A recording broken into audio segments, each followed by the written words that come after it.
দুই দফা দাবিতে দেশের বিভিন্ন জেলায় কর্মবিরতি পালন করেছে বাংলাদেশ বিচার বিভাগীয় কর্মচারী অ্যাসোসিয়েশন। সোমবার সকাল 9:30 থেকে বেলা 11:30 পর্যন্ত দেশের বিভিন্ন জেলায় বাংলাদেশ বিচার বিভাগীয় কর্মচারী অ্যাসোসিয়েশন কর্মবিরতি কর্মসূচি পালন করেন।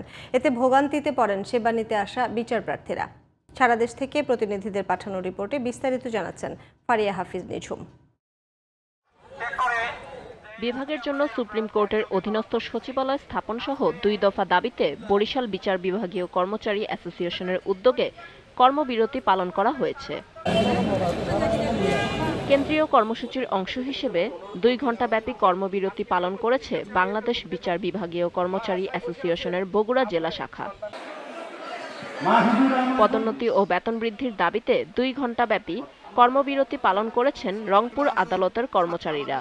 এতে সাময়িক ভোগান্তিতে পড়েন আইন সেবা নিতে আসা মানুষ। দুই দফা দাবিতে সারা দেশের ন্যায় কর্মবিরতি পালন করেছে বাংলাদেশ বিচার বিভাগীয় কর্মচারী অ্যাসোসিয়েশন বান্দরবান জেলা শাখা। সোমবার সকাল 9:30 থেকে বেলা 11:30 পর্যন্ত নওগাঁয় জেলা দায়রা জজের নিজ তলায় বাংলাদেশ বিচার বিভাগীয় কর্মচারী অ্যাসোসিয়েশনের জেলা শাখার উদ্যোগে কর্মবিরতি কর্মসূচি পালন করা হয়।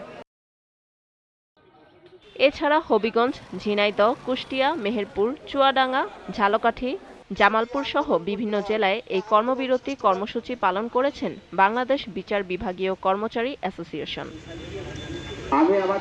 ফারিয়া হাফিজ নিঝুম, জিটিভি নিউজ।